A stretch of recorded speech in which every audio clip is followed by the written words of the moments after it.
கிறிஸ்துவுக்குள் பிரியமானவர்களுக்கு ஆண்டவராக இயேசு கிறிஸ்துவுடைய இனிய நாமத்தினாலே வாழ்த்துக்கள். இந்த நாளின் தியானத்திற்காக நாம் எடுத்துக்கொண்ட வேத பகுதி மத்தேயு சுவிசேஷம் 15ஆம் அதிகாரம் 28வது வசனத்தை நாம் தியானிக்கிறோம்.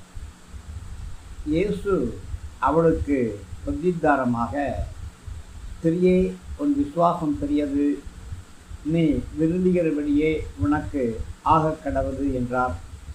அந்நேரமே அவள் மகள் ஆரோக்கியமானாள்.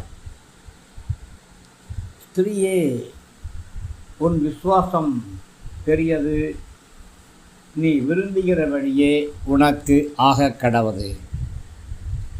பிரியமானவர்களே, நம்முடைய ஆண்டவராகிய கர்த்தர் நம்முடைய விசுவாசத்தை கனப்படுத்தக்கூடியவராக இருக்கிறார். கானானிய ஸ்திரீ இயேசுவுடைய பாதத்திலே ஏறெடுத்த ஜெபத்தின் அம்சங்கள் என்ன? அது சுருக்கமான ஜெபம், அது மனத்தாழ்மையான ஜெபம், அது பக்தியுள்ள ஜெபம், அது தேவையுள்ள ஜெபம், அது ஆர்வமுள்ள ஜெபம், அது மரியாதையுள்ள ஜெபம், அது ஆராதனைக்குரிய ஜெபம், அது விடாமுயற்சியான ஜெபம், அது தீர்மானமுடைய ஜெபம்.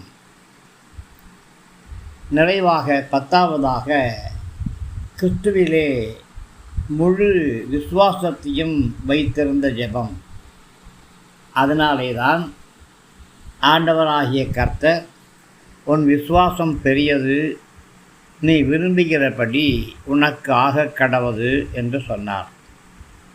கானானிய ஸ்திரியின் சோதனைக்கு ஒரு முடிவு வருகிறது.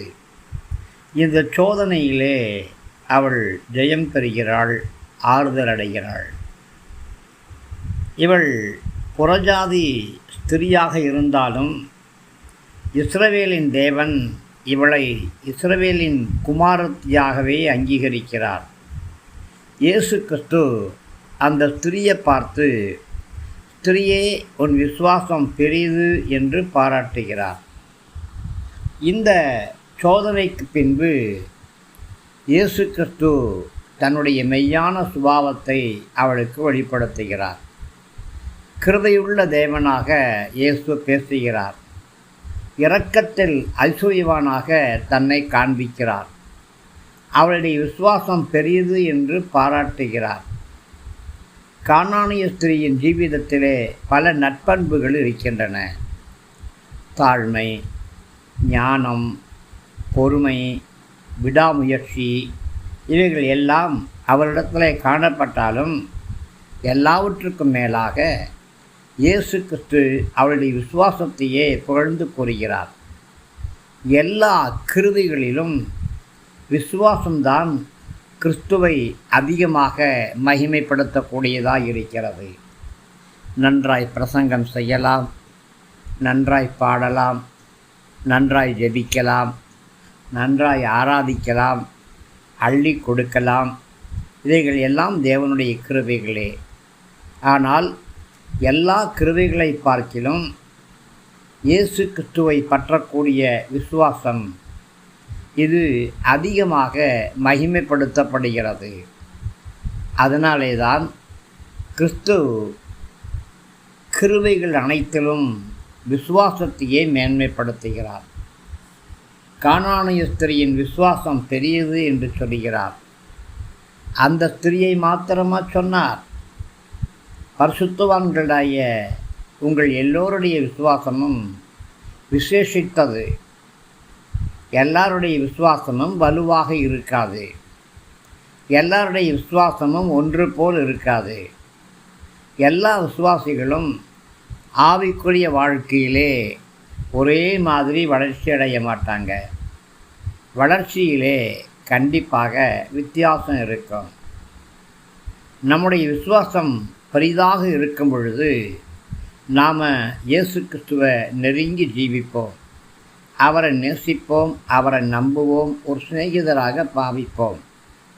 சில சமயங்களிலே இயேசு கிறிஸ்து நமக்கு எதிரானவர் மாதிரி தெரிஞ்சாலும் நாம் அவர் மேல் வைத்திருக்கிற பிரியம் ஒரு பொழுதும் குறையாது. சில விசுவாசிகளுடைய விசுவாசம் குறைவாக இருந்தாலும் பலவீனமாக இருந்தாலும் நாம் அதை புறக்கணிக்கக்கூடாது. அதே வேளையிலே ஒருத்தருடைய விசுவாசம் பெருசாக இருந்தால் அதை பாராட்டணும். இயேசு கிறிஸ்து கானானிய ஸ்திரியை பாராட்டுறது மாத்திரமல்ல, அவளுடைய மகளுக்கு ஆரோக்கியத்தையும் கட்டளையிடுகிறார். நீ விரும்புகிறபடியே உனக்கு ஆக கடவுது என்று கானானிய ஸ்திரீட்ட இயேசு சொல்கிறாரு.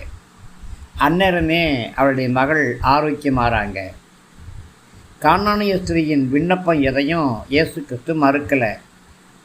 விசுவாசத்தில் பெரியவங்களாக இருக்கிறவங்க அநேகர் தங்கள் ஜெபங்களில் கேட்டுக்கொள்ள எல்லாத்தையுமே பெற்றுக்கொள்ளுவாங்க. நம்முடைய சித்தம் கிறிஸ்துவின் சித்தத்துக்கு ஒத்து போகும்போது அவர் நம்முடைய தேவைகள் அனைத்தையும் தந்து நம்ம ஆசீர்வதிப்பார். சில சமயங்களில் தேவைகள் அனைத்தையும் தந்து கொடுக்காமல் போனாலும் கூட ஏற்ற வேளையிலே நம்முடைய விண்ணப்பத்துக்கு மறவாமல் நமக்கு பதில் கொடுப்பார். கானானிய ஸ்திரீயுடைய மகள் அந்த நேரமே ஆரோக்கியமானாங்க.